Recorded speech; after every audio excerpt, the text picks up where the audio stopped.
Hey there guys, James Smith, aka the Tattoo Butcher, and today for this hunting and fishing field to plate video we're going to be working with something a little bit different but should be a staple protein for all hunters out there, the wild goat. Hunting and Fishing New Zealand is a founding sponsor of the DOC National Goat Hunting Competition, which launched August 1st and runs through to the end of November. The competition's first priority is to reduce goat numbers through hunter-led conservation efforts. While the harvesting of a sustainable protein resource is a great byproduct of this activity. Normally seen as a curry, it deserves more respect and cooks like a lean lamb when hunting the right animal. The size makes the animal easy to handle in the field and well processing, and is a great gateway into hunting and processing wild game meat. So today we're actually going to be breaking down this whole goat here, giving you guys some really sharp butchering tips, and then we're also going to be doing a pulled goat shoulder. I'm going to be giving you guys some really top tips when cooking it on the Traeger, and also doing a really tasty barbecue sauce. So to get things started guys, the tools that we're going to need to use today are really minimal. So all we need is a butcher's handsaw, and I'm going to be using a 6-inch curved boning knife from Victory Knives, and then also a 10-inch curved steak knife. So 3 tools, really simple. That's all we're going to need today to break down this animal. So the first thing that we're going to do is we're actually just going to seam this part of the flap out and just mark that down, because we're actually going to remove these legs first off. So what we want to do is we just want to find the second to last joint. So what I do is I just clear a little bit of that fat off there, and then we can actually just stab our knife in and actually feel where that soft joint is, and we've just hit it there. And then all we're going to do is mark our knife into that. Just clear the rest of that away.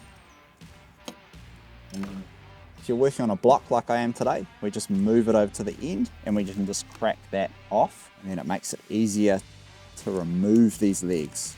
We're just going to cut down the middle here, and then we're actually going to remove this H bone so it runs through both sides. And we just use the tip of our knife. We just feel that bone and we're not leaving heaps of meat on the bone.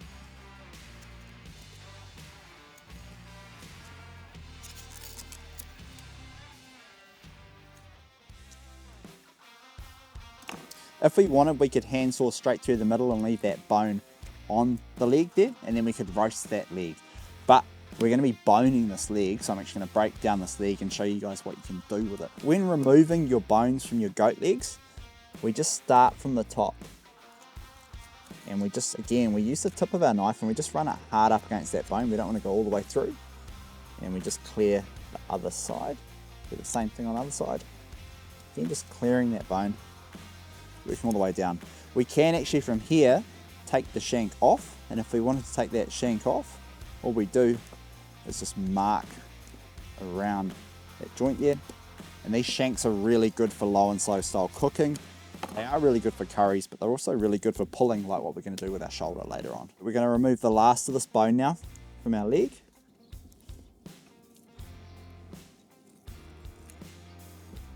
We've got a little piece of bone that just sits in here. It's our little kneecap. And then we've boned out our whole leg. And what we can actually do is use this for leg steaks, and they actually cook up really nice over the grill. So using a young animal actually makes for great hot and fast cooking. So we can use these little muscles, like the top side here that we've just taken out, for a little roasting joint. We can also roll these roasts, or we can just cut them into steaks, like we're doing here. So now that we've done our legs, we're going to move on to separating the forequarter from the loin. So to do that, we need to mark between the 4th and 5th rib, or just behind the shoulder bone, and you can actually just joint this off. So again, we're going to mark through our 4th and 5th. We've got a soft breastbone here that we need to break through, mark all the way down to the backbone there. Okay. We're going to repeat this on the other side. And once we've marked around both sides, we basically do what we did when we separated our legs. So there's a joint just sitting in there. All we want to do is mark off, make sure we can see where that joint is, and then mark around it, and actually just break this off over the bench.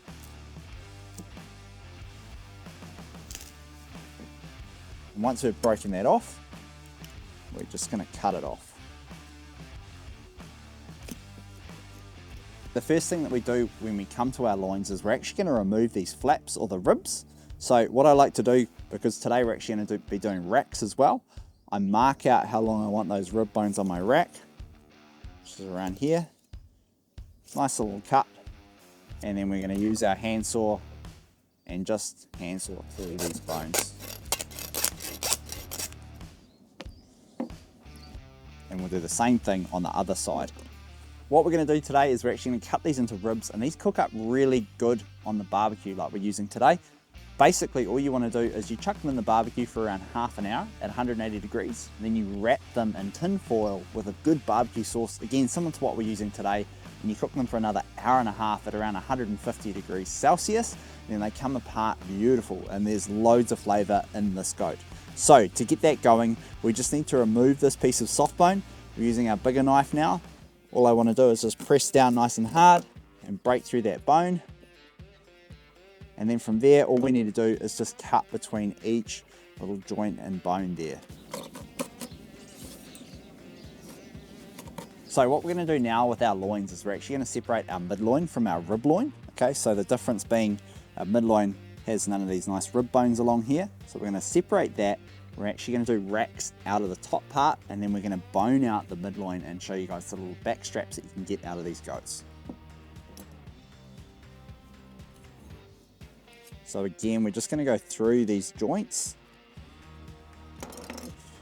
and pop that joint and then separate it like that. So in the midloin, we have these two nice fillets that run down the side, and then we've obviously got our nice sirloin that sits down the back here. What we can do is we can actually saw straight through the middle of it. If you guys have a bandsaw, it's a really good way to do these into chops. Otherwise, you can do it with a handsaw, but it is a little bit more work. But what we're going to do today is just remove these little fillets just on the inside. These are really nice, just hot and fast, straight in the pan. It's not a huge amount of meat on them, but they are still super tasty. And again, all we need to do is just go down hard along that bone with the tip of our knife.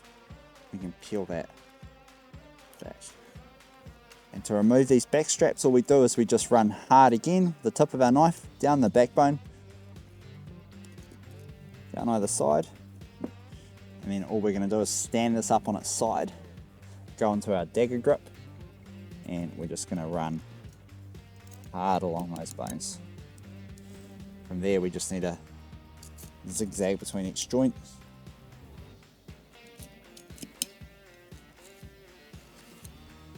Move them.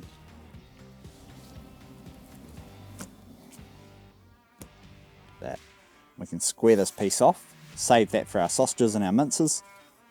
We could just sear that off, just like our fillets, and they're super tasty and a quick cook.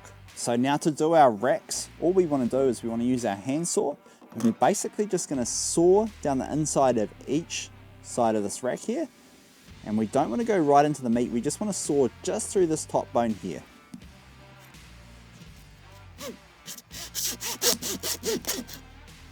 Awesome, so once we've sawed just down either side of the bone, again, just going through that bone, we don't want to cut into the meat, we can basically just run our knife hard up against that backbone, just like that. And at the same time, what we want to do is we actually just want to remove this yellow stuff called elastin that sits in here. We're just going to square that off. Once we've done that, we can flip it over, and we want to remove the end of the scapula. We don't want that in our rack. And then from there, we can chime our bones.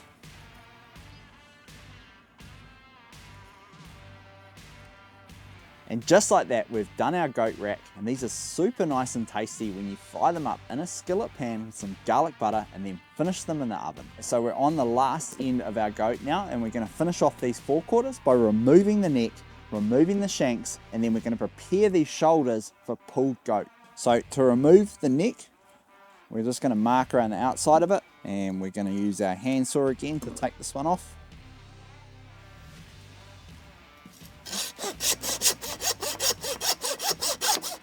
So with these necks, I actually like to keep them whole and cook them low and slow style, just like we're going to do with our shoulders. When you pull these, they taste amazing because they're such a heavily used muscle on the goat. So more used muscles are always tastier because they have those nice intramuscular fats and all the flavor. When preparing your goat shoulder for pulled goat, I actually like to remove these rib bones and the neck bone just that sits along here, and that just makes it get a little bit crispier when you're cooking it on the Traeger. It just gives it a little bit more flavour. You can leave these bones in and it will still pull just as good, but that's my top tip. So we're going to remove these. We're just going to go hard down this bone.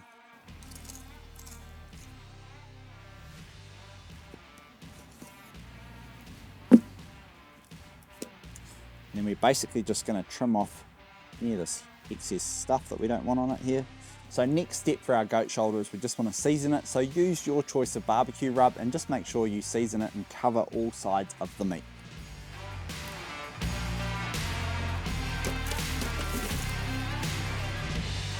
So today we're cooking on the Traeger and we've preheated it to 150 degrees Celsius, and we're going to cook our goat shoulder for 3 hours open. Then we're going to pull it out, add our tasty barbecue sauce and wrap it up in our tray.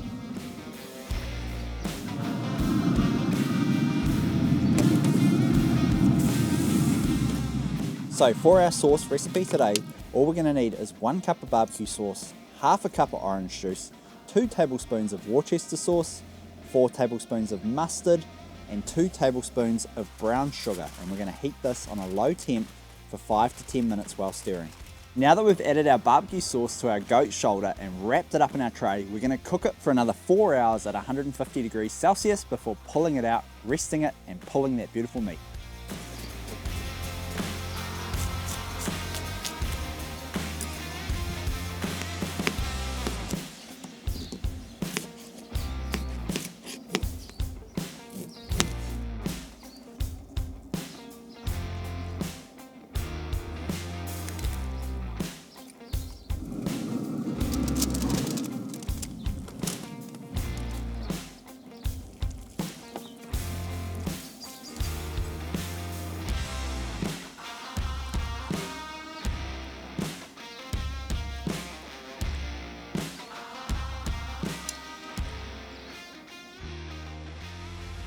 That's a wrap on this wild goat episode of the Field to Plate series. Hopefully this episode inspired you guys to get out into the hills and entering the DOC Wild Goat competition, where you can potentially win some amazing prizes and also fill the freezer with some amazing goat meat. Check out the links in the description for more information on how to enter, but good luck, safe hunting and great eating.